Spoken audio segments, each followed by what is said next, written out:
하나님은 이스라엘 백성들에게 요단강을 건넌 이 엄청난 기적 같은 사건보다도 그들이 요단강을 건넜다고 하는 그 사실을 기억해 주기를 바랐던 것입니다. 옛날에 그랬었대, 이것으로 지나간 것으로, 옛날 과거 사건으로 끝난 것이 아니라 그것을 늘 기억하며 살아가는 것입니다. 중요한 것은 기적이 아니라 기억하는 것입니다.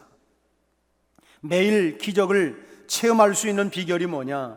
하나님이 내 삶에서 행하셨던 그 기적들을 늘 기억하면서 살아가는 것입니다. 여러분, 매일매일 요단강이 갈라질 수는 없지 않겠어요? 날마다 어떻게 요단강이 갈라지겠습니까? 그때는 해줘놓고 왜 지금은 하나님께서 아무런 대답을 하지 아니할까? 그때는 응답해 주시더니 왜 지금은 하나님이 주무시는 건가? 하나님이 외면하시는 건가? 하나님이 왜 응답을 해주시지 않는 건가? 여러분, 원망을 하면 그 사람은 은혜를 조금도 모르는 사람이에요. 하나님이 내게 베풀어 주셨던 과거의 은혜를 잊어버리면 그것은 배은망덕한 사람이다 하는 것입니다. 여러분, 결국 요단강을 하나님께서 갈라주셨기 때문에 건너왔으면 내가 지금 건너온 이 사건, 이거 하나님의 은혜구나, 그 은혜를, 그것을 기억하고 있어야 되지 않겠습니까? 지금까지 인도해서 여기까지 살게 해주셨다고 하면 지금까지 베풀어 주셨던 은혜를 붙들고 살아야 할 것입니다. 지난 주간 우리 백명자 권사님이 하나님의 부르심을 받았어요. 연세 드신 분들은, 오랫동안 그분과 함께 신앙생활했던 분들은 그분이 어떤 삶을 살아왔는가를 잘 아실 거예요. 참 과거에 어렵지 않은 사람이 어디 있어? 다 참 가정을 세워가면서 가정의 어려움도 있었고 경제적인 어려움도 있었고 그런 어려움이 있었지만 하나님의 은혜를 기억하며 그 은혜 안에 몸부림치며 살았기 때문에 두 아들을 가운데 한 사람은 의사로 한 사람은 사업가로 그렇게 세웠고, 그리고 남편도 결국 구원하여 가정을 잘 단둘이 하고 하나님의 부르심을 받았어요.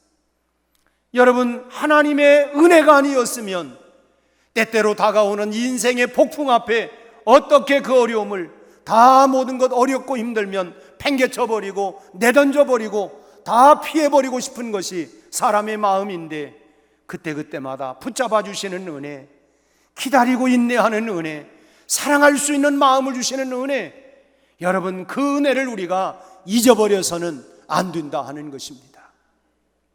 우리의 문제는 새로운 은혜가 없는 것이 아니라 지난 은혜를 기억하지 못하고 살아가는 것이 문제인 것입니다. 왜 기억하지 못하느냐? 한 번 준 은혜를 계속 붙들고 살지 않고 있기 때문에 그래요. 기도 응답을 받았으면 그때 받은 것으로 끝나버리고 기억을 하지 못하는 거예요. 그 받은 응답을 가지고 살지 않고 있기 때문에 금방 또 잊어버리고 또 다른 새로운 은혜를 달라고 하는 것입니다. 지금까지 베풀어 주셨던 은혜는 다 잊어버리고 마치 지금까지 나는 아무런 은혜를 받지 못한 것처럼, 응답을 받지 못한 사람인 것처럼 또 원망하고 불평하고, 그러기 때문에 인생이 힘들어지는 것입니다. 하나님의 은혜의 종류가 있겠습니까? 하나님이 사람에 따라 여러분 주는 것입니까? 우리가 자녀들을 키워보면 여러분 10손가락 깨물어 아프지 않은 손가락이 없는 것처럼 아무리 자식이 많아도 부모의 마음은 다 똑같은 마음을 갖고 있어요. 그렇지만 자녀들의 마음 가운데는 뭐냐면, 형을 나보다 더 사랑하는 것 같아, 아니 동생을 더 사랑하는 것 같아. 자기들은 편견을 둔다고 하지만 여러분, 부모의 마음은 잘났으면 잘난 대로, 못났으면 못난 대로 다 고루고루 사랑하는 마음이 부모의 마음인 것처럼 하나님은 공평하신 하나님이십니다. 우리를 다 차별하지 아니하고 똑같이 사랑하시는 사랑의 하나님이라는 사실을 기억하시기를 바랍니다. 가장 큰 은혜는 뭐냐? 지금까지 지내온 것 주의 크신 은혜라. 내가 넘어질 뻔 알았지만, 꼬꾸라질 뻔 알았지만, 포기할 줄 알았지만 다시금 나에게 용기를 주시고 다시금 칠전팔기할 수 있도록 이끌어 주시고, 오늘 내가 그래도 하나님의 은혜의 자리에 앉게 해주신 이 모든 것이 지금까지 지내온 것 하나님의 은혜인 줄로 믿으시기를 바랍니다. 그래서 하나님은 여호수아에게 12개의 돌을 취하여서 요단강 건너 그들이 머물 곳에, 그곳에 기념으로 세우라고 말씀을 한 거예요. 그것을 보면서 하나님이 어떻게 너희를 여기까지 인도해 오셨는가, 그것을 기억하라, 그걸 깨달으라고 하는 것입니다. 하나님이 여기까지 어떻게 내 삶을, 내 인생을, 우리 민족을 이끌어 오셨는가, 그걸 늘 기억하라는 것입니다. 저는 하나님이 나의 하나님, 나의 아버지가 된 것이 얼마나 다행인 줄 모릅니다. 저는 하나님을 인격적으로 만난 이후에 하나님 인생을 하나님 앞에 다 맡기기로 결정을 했습니다. 내 생명만 맡긴 것이 아니라 나 개인의 꿈과 내 개인의 소망도 다 하나님께 맡겼습니다. 그러기에 무엇을 결정하든 간에 그 결정의 기준은 이것이 나에게 유익이 되는가, 이것이 나에게 이득이 되는가가 아니라 이것이 하나님의 기쁨인가, 하나님의 기쁨이 된다고 하면 때로는 내게 손해가 되고 내가 불이득을 당한다 할지라도 하나님의 기쁨이 된다면 기꺼이 거기에 순종하기로 결정을 내리고 지금까지 살아오고 있습니다. 여러분, 이스라엘이 요단강을 건너 도착한 곳이 길갈이었습니다. 길갈이라고 하는 이름의 뜻은 떠났다, 굴러갔다고 하는 뜻입니다. 뭐가 굴러갔느냐? 애굽에서의 수치가 굴러갔습니다. 하나님은 새 시대를 맞이하는 이스라엘 백성들을 향하여 내가 지금까지 너희를 어떻게 인도해 왔는가를 기억하라는 거예요. 기억하라. 삶에 많은 우여곡절이 있었는데, 못 살 것 같고 망할 것 같고 죽을 것 같았는데, 그런데 내가 지금 이렇게 살아있는 이 모습을 보니까 내 인생을, 내 삶을, 우리 가정을 어떻게 하나님이 인도해 오셨는가, 그걸 늘 기억하라는 것입니다. 생각하라는 것입니다. 저는 세상에서 제일 큰 은혜가 뭘까 생각을 하다가 깨닫게 된 것은 뭐냐, 바로 그 말 좀, 깨닫는 것이 가장 큰 은혜라고 생각을 해요. 깨닫는 게 은혜다. 깨닫는 것처럼 큰 은혜가 없어요. 저는 말씀을 준비하다가 어떤 때는 똑같은 본문을 가지고 설교를 하면서 새로운 진리를 깨닫고 새로운 이 말씀 속에서 깨닫고 나서 내 안에 얼마나 큰 기쁨이 있는지를 몰라요. 하나님께서 이 말씀을 통하여 나에게 이런 사실들을 또 깨닫게 해주시는, 그래서 이것 때문에 기뻐하고 얼마나 가슴이 벅차는지 알 수가 없습니다. 사람들이 보통 너무 늦게 깨달아서 후회할 때가 많아요. 그래서 오죽하면 그런 노래도 있잖아요. 있을 때 잘해, 그러니까 잘해. 여러분, 다 떠나간 다음에 껄껄하지 말고, 천국에 가면 껄껄 신자가 많대요. 아이고, 잘할걸, 잘할걸, 사랑할걸, 용서할걸, 좀 베풀걸, 나눌걸, 섬길걸. 여러분, 너무 길어지면 결국은 후회하게 되어지는 거예요. 여러분 중에 자기 아내가 얼마나 좋은 사람인지 너무 늦게 깨달아지면 평생 불행하게 가정생활을 하게 될 거예요.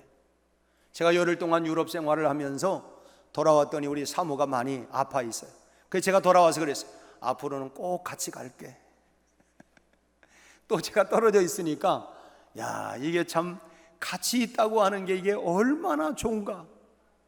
여러분, 깨달을수록 은혜가 될 줄로 믿습니다. 할렐루야. 신앙생활도 마찬가지입니다. 하나님이 얼마나 좋은 분인가, 내가 믿고 섬기는 그 하나님이 얼마나 좋으신 분인가를 빨리 깨달으면 깨달을수록 우리의 신앙생활은 행복한 신앙생활이 될 줄로 믿습니다. 특별한 은혜를 바라는 것보다 깨닫는 것이 은혜요, 깨닫는 것이. 그런데 우리의 생활 속에는 이미 은혜의 흔적들이 사실은 곳곳마다 다 배어 있습니다. 은혜가 아닌 게 무엇 있습니까? 사실은 우리가 생각해 보면 모두가 다 하나님의 은혜입니다. 여러분, 은혜가 가장 귀한 줄 알고 살아가시기를 주의 이름으로 축원합니다. 여러분, 금은 캐야만이 빛을 발할 수 있어요. 은혜도 마찬가지입니다. 마치 광부가 금맥을 사모하는 것처럼 하나님의 은혜를 늘 사모하면서 살아가는 저와 여러분이 다 되시기를 주님의 이름으로 축원합니다. 오늘부터 묻어두었던 은혜를 여러분 잘 캐내시기를 바랍니다. 이미 내 안에 다 곳곳마다 여러 곳에 여러분 쌓여 있는데 그걸 캐내야 돼. 하나님의 은혜를 여러분 캐면서 사시기를 바랍니다. 하나님의 은혜는 멀리 있는 게 아니에요. 우리의 지난 세월 속에 다 묻혀 있습니다. 지난 은혜를 캐내는 만큼 우리는 풍성한 그런 은혜를 누리면서 살아가게 될 줄로 믿습니다. 여러분, 이스라엘 백성들이 왜 지난 역사에서 실패를 했습니까? 하나님께서 수없이 이스라엘 백성들을 용서하시고 그들에게 기회도 주시고 회복을 시켜주셨는데도 불구하고 그들이 실패했던 이유가 뭐냐? 그 이유는 번번이 하나님의 은혜를 잊어버렸기 때문에 그렇습니다. 은혜를 잊어버리면 망하는 것입니다. 만일에 그들이 홍해를 건넌 다음에 그 하나님의 은혜를 잊어버리지 않았다고 한다면 그들은 이미 38년 전 가데스 바네아에 섰을 때에 그때 바로 가나안 땅에 입성을 했을 거예요. 하지만 그들은 하나님의 은혜를 다 잊어버리고 은혜를 잊은 그들에게 남은 것은 뭐냐? 남은 것은 원망과 불평밖에 남지 않았어요. 입만 열면 불평하고 원망하는 것입니다. 원망과 불평으로는 절대로 약속의 땅으로 들어갈 수가 없는 거예요. 여러분, 원망과 불평이 사라지지 않는 한 우리는 하나님의 은혜 속으로 들어갈 수가 없어요. 그래서 하나님은 그들의 원망과 불평이 다 제거되기까지 무려 40년간 광야에서 그들을 훈련시킨 거예요. 그래, 원망해봐, 불평해봐. 그것이 다 소멸되기까지 하나님은 40년이라고 하는 세월을 기다렸어요. 나는 여러분들이 40년까지 가지 않기를 바래. 4년에 끝나든지 1년 만에 끝나든지, 어떤 사람은 44년을 더 갈지 몰라요. 여러분, 원망과 불평하는 순간 하나님의 은혜 안으로는 절대로 들어갈 수 없어요. 가나안 땅에 들어갈 수가 없어요. 천국 생활을 경험할 수가 없어요. 내 입에, 내 삶에 원망과 불평이 여러분 들어있으면 그 사람에게 필요한 것은 약속의 땅 가나안이 아니라 계속된 광야 훈련이 여전히 필요한 사람인 거예요. 모든 상황 속에서 우리를 이끌어 주시는 하나님께 감사하며 살아가시기를 주의 이름으로 축원합니다. 시편 89편 1절 말씀에서 시편 기자는 이런 고백을 합니다. 함께 읽습니다. 내가 여호와의 인자하심을 영원히 노래하며 주의 성실하심을 내 입으로 대대에 알게 하리이다. 여러분, 감사할 수 있는 형편을 달라고 기도했으면 여러분 모든 상황 속에서 감사하면서 사시기를 바랍니다. 그냥 감사하고 감사하다 보면 지금 형편에서도 얼마든지 감사할 수 있어요. 사도 바울은 내가 풍부에 처할 줄도 알고 궁핍에 처할 줄도 알고 일체의 비결을 배웠다는 거예요. 내가 감사할 일이 있어서 감사가 아니라 감사를 원했으면 감사하면서 살아가다 보면 하나님께서 거기에 은혜로 채워주실 줄로 믿습니다. 하나님의 은혜는 바로 그런 사람들에게 임하게 되는 거예요. 사건의 규모로 말하자고 하면 이스라엘 백성들이 출애굽을 할 때에 10가지 재앙들이 있었죠. 마지막 장자의 죽음을 통해서 바로가 이제 두 손을 다 들고 가라. 그래서 이 10재앙 그리고 홍해를 가른 사건들, 여러분 애국 군대를 그 홍해 바다에서 이스라엘 백성들이 다 건너오고 애국 군대들은 이 홍해에서 수장시킨 사건, 이게 얼마나 큰 사건입니까? 하지만 잊혀진 사건은 현재 우리에게 아무런 영향도 줄 수 없다는 거예요. 과거에 그렇게 엄청난 기적 사건이 있다 할지라도 그걸 잊어버리면 현재, 그래서 나하고 어쩌다는 거야, 나하고 어쩌다는 거야, 아무런 영향을 줄 수가 없어요. 그래서 하나님은 요단강을 건넌 후에 너희가 어떻게 이 요단강을 건넜는지를 기억하라. 38년 전 실수를 반복하지 말라는 것입니다. 하나님께서 이제 길갈에 기념비를 세우라고 하신 목적이 있어요. 그 목적이 뭡니까? 첫째는 기념비를 세운 목적은 기억하라는 것입니다. 기억해라. 여러분, 우리는 하나님이 우리 교회를 어떻게 세웠는가 기억해야 합니다. 어떻게 세웠습니까? 우리 백운교회를 사람들이 계획을 해가지고 세웠습니까? 누구도 계획한 일이 없어요. 하나님이 하신 일입니다. 하나님이 하신 일이에요. 이것을 기억하는 것이 매우 중요한 것입니다. 오늘 우리가 그 섬김과 봉사의 자리에서 다 여러분들이 계획했나요? 나도 알지 못하는 순간에 하나님께서 어느 순간 이 모든 게 다 뭐냐? 하나님의 은혜라는 것입니다. 그래야 앞으로도 하나님이 인도하실 것이라고 하는 것을 내가 믿고 또 확신하는 건 뭐냐? 그래, 여기까지 인도하신 하나님이 내 남은 생에도 반드시 인도할 거라고 하는 확신을 가지고 우리가 신뢰하며 따라갈 수가 있게 되는 것입니다. 오늘 본문 전반부에서 기념비 얘기를 하다가 다시 요단강 건너는 이야기로 이 본문이 바뀌어집니다. 요단강을 건넌 것은 분명히 하나님의 은혜였죠. 정말 놀랍고 감격적인 그런 사건이었습니다. 이스라엘 백성들은 정말 하나님으로부터 놀라운 은혜를 그들이 받았어요. 평생 잊지 못할 엄청난 경험을 이 사건을 통해서 그들은 경험을 했던 것입니다. 그렇지만 여러분, 그들 앞에 놓인 문제가 또 뭡니까? 그들이 이 요단강을 건너오니까 지금 여리고성이 그들 앞에 지금 놓여 있게 된 것입니다. 그래서 여리고성 바로 그 앞에다가 그들이 천막을 짓고 지금 이 야영을 하게 된 거예요.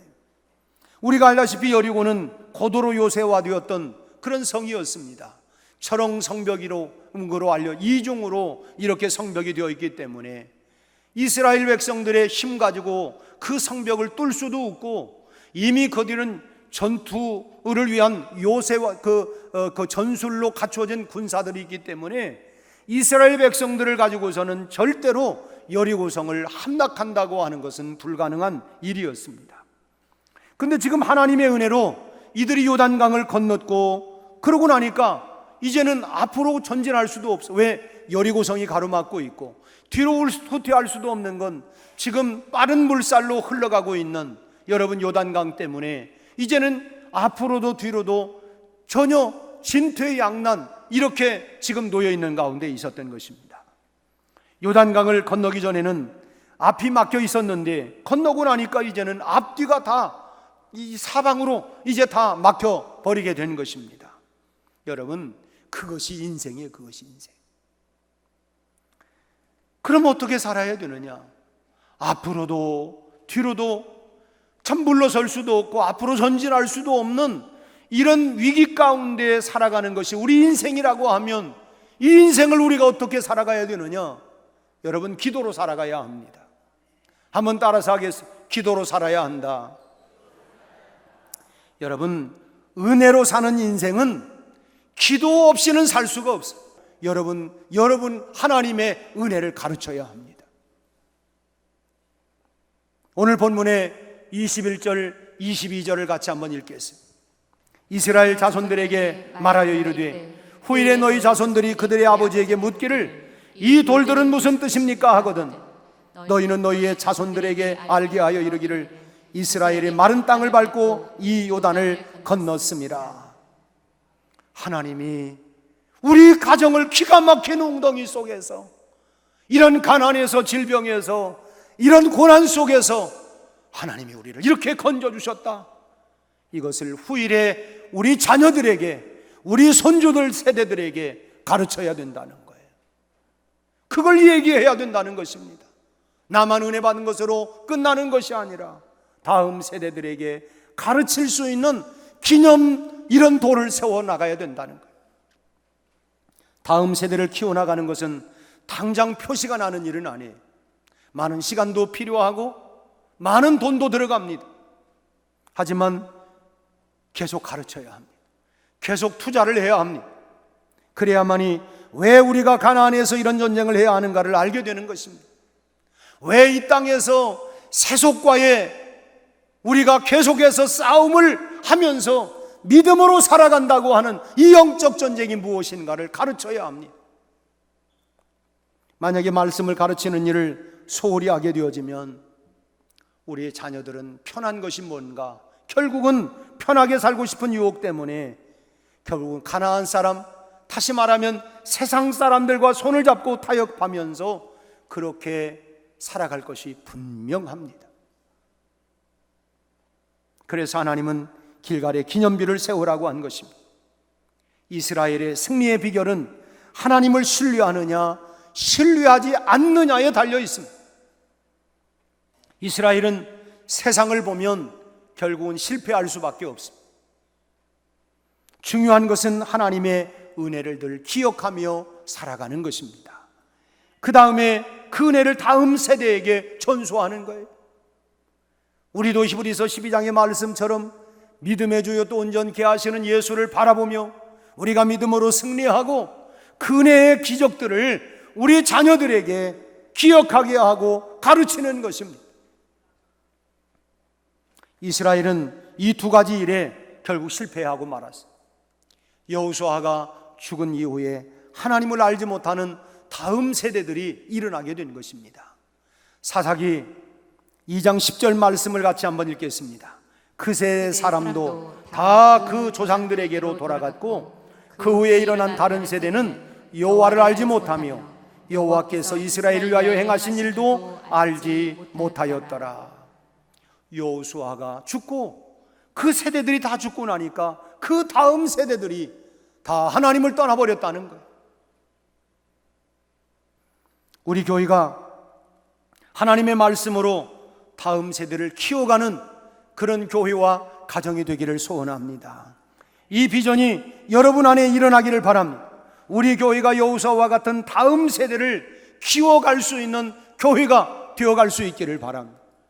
이 일을 위하여 애쓰고 수고하는 우리 교사들을 격려하고 축복하고, 또 교사들은 여러분 바로 내가 선교사적인 비전을 가지고 이런 마음을 가지고 우리 부모들 세대들도 그런 마음을 가지고 우리의 자녀들, 우리 손주들 세대들을 그렇게 키워갈 수 있게 되기를 바랍니다.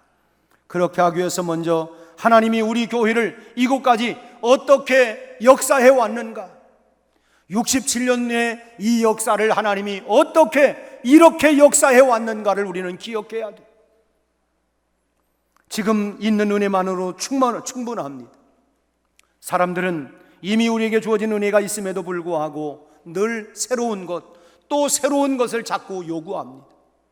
그러나 새로운 은혜는 지난 은혜를 묵상하는 데서부터 시작이 된다는 것을 절대로 잊어서는 안 되는 거예요.